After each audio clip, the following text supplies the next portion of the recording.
In just 1 week, the AI oligopoly was torn open. Silicon Valley committed an astonishing $725 billion to infrastructure.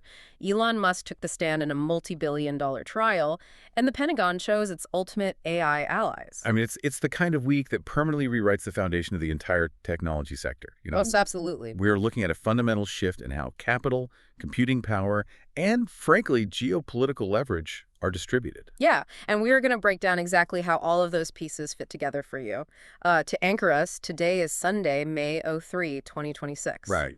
And the data, research, and court filings we are exploring in this deep dive cover the incredibly eventful week of April 26 to May 3, 2026. Welcome to Macroeconomy AI, and the title of this analysis is AI Observatory, week of April 26 to May 3, 2026. There's just a massive amount of ground to cover today, and the implications they ripple out far beyond just the tech industry. They really do. But before we get into the mechanics of all this, a massive thank you to all of you for tuning in and navigating this landscape with us. Definitely. We want to hear from you, so drop your thoughts in the comments, hit the like button, and make sure you subscribe. And we also want to thank our sponsor, TechStream Cloud Solutions. Great sponsor. Yeah, and for those of you joining us for the first time channel, Macroeconomy AI is bringing a compilation of analyses and news on macroeconomics, technology, and artificial intelligence. Exactly. And TechStream Cloud Solutions provides scalable, secure, and hyper-efficient infrastructure for the next generation of enterprise data. Whether you're running complex analytics or scaling new models, TechStream keeps your business flowing. Which is, honestly, incredibly relevant today, because infrastructure and the sheer physical cost of data, that's the invisible thread connecting every single event this week. Right. So, okay, let's unpack this, starting with the biggest partnership in the space. Yeah, let's do it. Because for years, if you wanted OpenAI's models, you had to go through Microsoft. It was, a closed loop. The total walled garden, yeah. Exactly. But this week, that exclusive architecture was completely demolished. Microsoft and OpenAI radically altered their deal, and the exclusivity clause is entirely gone. That's the headline right there. Microsoft will no longer pay royalties to OpenAI for Azure resales. And in exchange, OpenAI is just, they're unleashed. Wow. Yeah, they can operate their models on any cloud platform they choose now. But we have to look at the financial mechanics of this, because Microsoft didn't just walk away empty-handed. Right, they wouldn't do that. No, of course not. Yeah. They're retaining their 27% equity stake in OpenAI, and that stake is currently valued at around $135 billion. Plus, crucially, they maintain access to OpenAI's intellectual property all the way until 2032. Wait, I need to stop you there because this feels counterintuitive. How so? Well, if Microsoft owns a $135 billion piece of the pie, why on earth would they voluntarily give up their exclusive grip on the most powerful AI models in the world? I know, it sounds crazy. It's like a major record label letting their biggest star collaborate with rival labels simply because they still own the publishing rights, What's fascinating here is that it totally sounds like a concession until you factor in the regulatory reality. Ah, the regulators. Exactly. The UK's Competition and Markets Authority, the FTC in the US, and the European Commission, they have all been circling this partnership. They were looking to build a massive antitrust case. Right, because it was too concentrated. Yeah.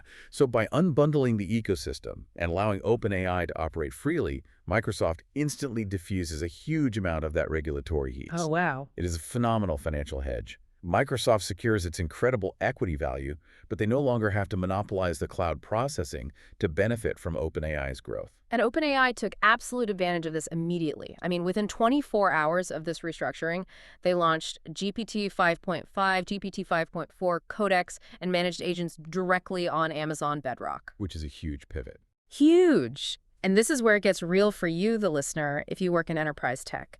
Amazon's CEO explicitly told clients they no longer have to choose between Anthropic and OpenAI. That changes the enterprise landscape overnight. But let's look at the specific tools you just mentioned. Yeah, especially managed agents. Exactly. Yeah. Because we aren't just talking about chatbots anymore.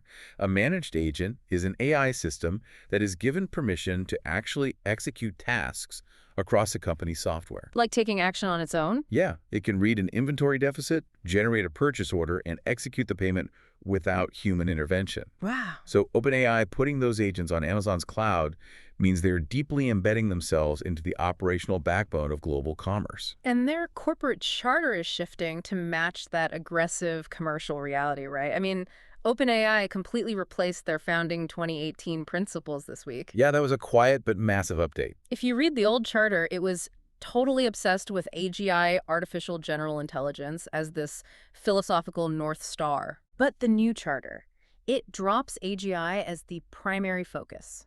All the old clauses that would trigger dramatic structural changes if AGI was achieved, they're gone. Erased. They are now officially prioritizing democratization and user empowerment. And I would look really closely at that word democratization. Why is that? Well, from a business mechanics perspective, when a company like OpenAI says they are democratizing access, it usually means they are pursuing ubiquitous market capture. Ah, right. It's about scale. Exactly. They are transitioning from a research lab pondering the future of humanity into a hardened, ruthless commercial enterprise looking to secure deals, like that highly rumored $50 billion arrangement with Amazon. Which naturally forces us to look at the physical cost of this kind of ubiquitous market capture. The hardware. Yeah, because expanding onto Amazon Bedrock and deploying millions of autonomous agents requires a staggering amount of hardware. It really does. On April 29th, Amazon, Alphabet, Meta, and Microsoft reported their Q1 2026 earnings on the exact same day. And their combined projected AI capital expenditure, their CapEx for the year, Yeah. it hit $725 billion. We really need to pause and contextualize that number for you. Please do, because it's hard to wrap your head around. $725 billion is roughly equivalent to the entire gross domestic product of Switzerland. That is just insane. And these four companies are spending that money in a single year entirely on physical infrastructure. We're talking data centers, specialized cooling towers, copper wiring, and millions of customized silicon processors. Okay, so let's break down how the market reacted to that spending, starting with Alphabet. Their stock actually jumped 7%. They had a great quarter. They did. Google Cloud grew 63% to hit $20 billion in revenue, and they announced they are now processing 16 billion tokens per minute. And to understand the strain that puts on a system, you have to remember that a token is roughly 3/4 of a word. So Alphabet is processing the equivalent of 12 billion words every 60 seconds. Oh my God. It is an ocean of data. Yet, despite that sheer volume, CEO Sundar Pichai stated they are still compute constrained. Meaning, like, if they had more physical servers, they could process even more and make even more money. Precisely. The demand outpaces the hardware. But this is where the accounting gets really wild, and I want you to clarify this for us. Let's look at Amazon. AWS had its best growth in nearly 4 quarters, hitting $37.6 billion for the quarter. Right. Their custom Trainium chips alone are generating $20 million in annualized revenue. Record-breaking number. Huge numbers. Yet Amazon's free cash flow completely tanked by 95%. Yeah, it plummeted. How does a company bring in nearly $38 billion in cloud revenue and watch their cash flow just evaporate? Where is the physical money going? It goes straight into the ground. What do you mean? This is the difference between revenue and capital expenditure, or CapEx. When Amazon buys $1 billion worth of servers, that cash leaves their bank account today. Yeah. But the revenue generated by renting out those servers, that comes in slowly over the next 5 to 10 years. Ah, okay. So right now, we're in a phase that is very similar to the 19th century railroad boom. Oh, I like that analogy. Yeah, the companies aren't just operating the trains, they're spending hundreds of billions laying the steel tracks. So the infrastructure is just eating all the liquid cash. Exactly. And Meta felt that exact same pressure. I mean, they posted an incredible $56.3 billion in revenue, but their stock dropped roughly 10%. Yeah, the market spooked. And why? Because Mark Zuckerberg told investors he is raising Meta's CapEx forecasts to between $125 and $145 billion, specifically to build what he called personal superintelligence, teasing their new Muse Spark model. And that introduces a vital macroeconomic reality. Now, again, this is an impartial analysis of market conditions. It does not constitute investment advice of any kind. Of course. But the primary risk factor we are tracking right now is the massive divergence between cloud backlogs and that plummeting free cash flow. The gap is widening. Huge gap. AWS currently has a contracted backlog of $364 billion. Google is at $462 billion. Wow. So the demand is undeniably there. But infrastructure is no longer a speculative bet. It is a non-negotiable astronomical cost of entry. You know, it makes you wonder if we've completely left the hype phase of AI and officially entered the utility bill phase. That's a really good way to put it. Because you can't just spend $725 billion on servers and let them sit in a warehouse. You have to plug them in. Precisely. And that physical reality is colliding with a hard limit, the actual power grid. Yeah. A new projection from the Lawrence Berkeley National Laboratory estimates that by 2028, data centers will consume up to 12% of all U.S. electricity. 12%. That is a staggering drain on public infrastructure. It's massive. And you can't just snap your fingers and build a new nuclear power plant to keep up. Building a massive AI data center might take a year or two. Upgrading a municipal power grid, that takes a decade. Which means energy efficiency is no longer just a corporate sustainability buzzword. Right. It is a hard operational bottleneck. If a local grid cannot physically supply enough megawatts to a facility, the servers don't turn on, and the 16 billion tokens a minute grind to a halt. Here's where it gets really interesting, though, because how are they solving this? This week, researchers from MIT and the MIT IBM Watson AI Lab released a tool called Energizer. Yeah, I saw that. And on paper, it sounds simple. It estimates the power consumption of an AI workload.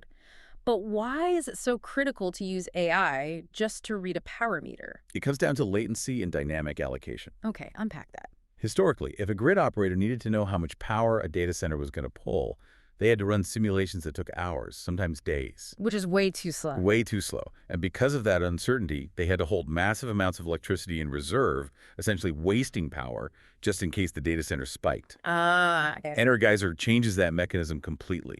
It analyzes repeatable patterns in the GPU behaviors and estimates the exact power draw in seconds. So instead of guessing and hoarding power, grid operators can instantly route electricity with, like, surgical precision. Exactly.